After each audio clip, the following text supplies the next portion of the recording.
Okay, so this is Arkham Horror, the living card game by Fantasy Flight. And I'm going to try to give a run through this. I'm doing this pretty much blind. I know the basics of how to play the game. This is the very first scenario in their basic box set. I wanted to do a playthrough of this before I really saw what all of the cards and all of the secrets and all that stuff were, so that everybody could experience what I'm going through as I see this stuff for the first time. I will do a how to play video, but I'm actually going to make that after this, but I'll go ahead and throw a link up for it once I get it finished. I will kind of assume that you already know how to play. I'm playing two different investigators because I figure at least one of them is going to end up dead. I'm playing on hard difficulty. The hard possibilities for these guys. Ding. In the front of this one. Doing some stuff. Bag of fun stuff right there. I'm going to start off by giving myself 5 cards apiece. I don't know what these cards really are or what they do. I know if I have a weakness in here, I'm supposed to discard and get another one, but I don't have a weakness. Instead, I've got a flashlight, dodge, vicious blow, hard knocks, and dynamite blast. Damn, something's getting the crap blown out of it there. Hard knocks, he's hitting the bottle pretty hard. Vicious blow. Looks like a machete or something to the back of something. I don't know what that is.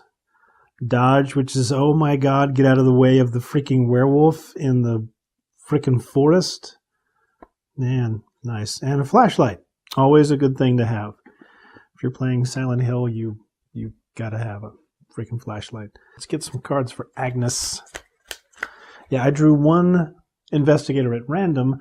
I drew Skid's O'Toole, and that kind of limits the other possibility because you can't have an overlap in the cards you have in your decks. But Agnes was the other one that I got. Okay, oh, I drew her weakness, so we'll draw another one. All right, and we'll shuffle the weakness back in the deck.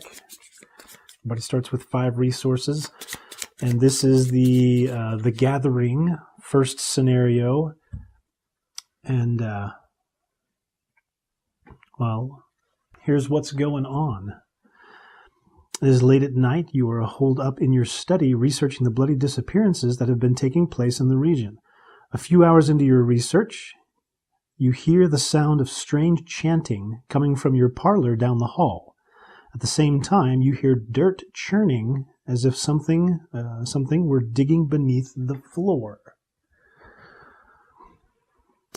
And as for our act, we are trapped. As you leap to investigate, the door to your study vanishes before your eyes, leaving behind only solid wall. You're trapped inside your study until you can find another way out, which is where we are right now, in the study. You've been investigating the strange events occurring in Arkham for several days now. Your desk is covered with newspaper articles, police reports, and witness accounts. And the door just disappeared right in front of our eyes. The door to your study has vanished. There it is. And since we've got 4 dudes, it means we're getting 4 clue tokens. Okay, I'm just going to put some doom out there to start the game off with, because if it's not hard enough as it is, at least both my investigators got a flashlight. That's nice. I didn't say the power was out, so... But, okay, Agnes has got a flashlight. She's also got Lucky, which... I guess that's pretty darn lucky that thing grabbed just your boot.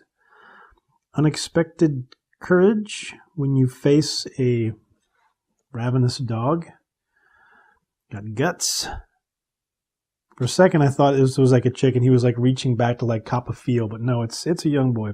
You know, he might still be swinging that way. You never know. An arcane studies. He's got an elder sign in the middle of thin air. That's a nice trick. You should take that on the road, dude. Make you some money. Make you some resources. And we got to do some stuff. We're here in the study. We've got to do things.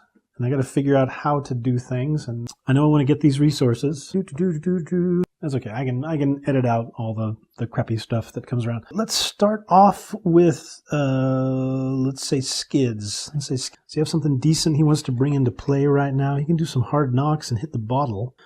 Okay, dynamite blast. I got to figure out what this is. I don't think Skids really wants to blow himself up just yet. And I know I kind of want to trailblaze through this. And then, of course, there was dodge. Ooh, it's fast, which means it doesn't take an action. Play when an enemy attacks an investigator at your location. Cancel that attack. Ooh. Yeah, that's a good like ace in the hole when something really nasty is about to whoop the living crap out of us. Maybe we can bring the flashlight out and then do some investigation. Let's do that. So to play the flashlight costs us 2 resources. Duke. That will take one of our actions. We put 3 resources on here when we do this. It's 3 supply, 3 uses basically, and then once it's used up, it's gone. Okay, second action, he's going to go ahead and search. Actually, I can't because none of the cards that I have help with knowledge. But he does have this little guy, so we're going to do this. Doink! Or actually, instead, I should say, we are going to take this action, spend 1 of this supply, and we get to investigate our location, and it gets a -2 to its shroud. So we have a 3 versus 0, and -3. Okay, but it's 0 to 0 now. It means I met the actual value that I needed to, so I actually succeed. Wachong! I succeed, and I gain a clue token. Yay! Let's do a third action. Let's go ahead and use our flashlight again.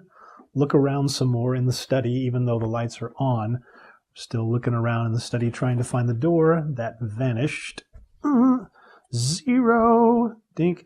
And since it has -2 to that, we're at 3 versus 0. We're winning again.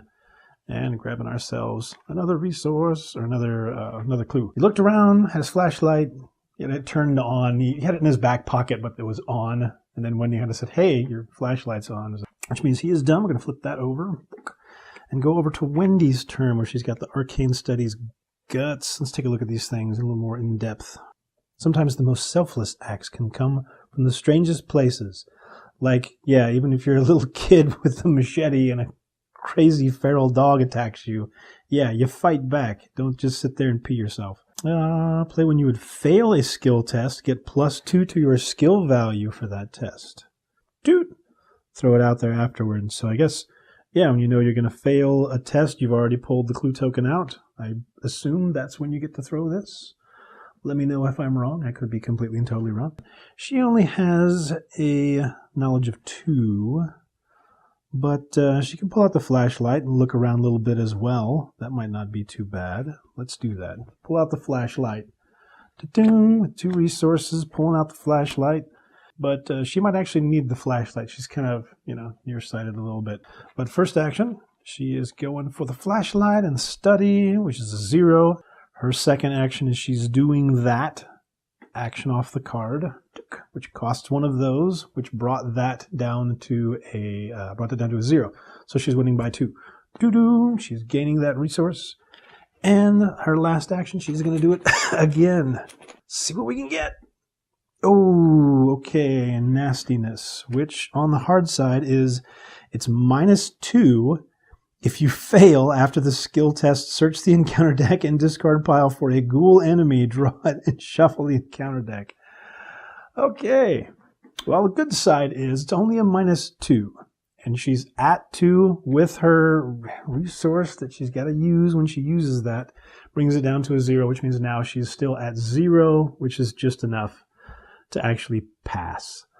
So happy times, good. Thank you for using the flashlight and not spawning a monster. I'm not exactly sure how there was a monster under, like in the cupboard, but since she had the flashlight, it disappeared.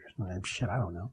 That is the end of the investigation phase. And can we do this right now?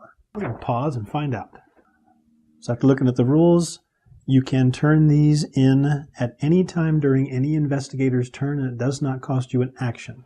So since it is the end of her turn, she just did her third action, but before it ends, we're going to go ahead and turn all 4 of those in to advance our act. We got that done.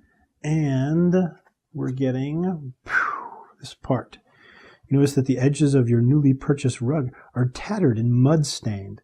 That's because freaking Agnes didn't wipe her feet when she came inside. I figured that Skids is like, the one who's got the investigator stuff set up because he used to be a crook. So he's there doing stuff, and he invited Wendy over, mainly because he wanted to get some of that, like, waitress action. But Anyway, she came over, and apparently she didn't wipe her feet. Finding this odd, you shift the furniture aside and pull back the rug. To your surprise, you see the door leading out of your study. You slowly turn the knob and the door swings open, revealing your hallway below. That's already a pretty big, sanity hit as far as I'm concerned. If you, the door to your room disappeared and it turned out underneath your rug, I wouldn't be going outside. I wouldn't be going down into my hallway. I'd go back and sit in my restroom and pee myself for the rest of my life. But hey, you jump through the doorway, landing on your feet on soft dirt. The door to the study slams shut above you. Who did that? Okay, the smell of burning wood fills the narrow hall, intermingled with the scent of rot and decay. Okay, it's getting real in here. Put into play the set-aside hallway, cellar, and attic, and parlor. Discard each enemy in the study. There weren't any, thankfully. Place each investigator in the hallway and remove the study from the game. Okay, study is gone. These two, which are now done, are here in the hallway. And then we've got the, let's do this kind of attic is above, cellar is below, and parlor is further down the hallway. And we are here in the hallway. Cha, cha. And that's all for the first part of Act 1. And now we're on to this. A glowing barrier blocks the path to your parlor. As you move toward it, intense heat forces you to back away. Oh, that's that new thing that the cops use for crowd control. I've heard about that. I don't think it's safe. Picking up a handful of dirt, you toss it at the barrier. Not a bad idea. And watch in horror as the dirt incinerates. Probably not a good idea to go in there. Perhaps there's something in the cellar or attic that can help. Our objective, when the round ends, investigators in the hallway may, as a group, spend the requisite number of clues to advance. And we got to do 3 per investigator, so we got to get 6 on there altogether. That's going to be fun. And yeah, we're here, so we are connected to the attic, the parlor, and the cellar. And they are all in turn connected to the hallway. So that's the end of the first act. I'm going to go ahead and end this video there. But go ahead and click the links and check out the comments for the link to the second act and see if I can actually get through all of this craziness going on. At least we're out of the study and into the frying pan, as that metaphor would go. See you in the next one.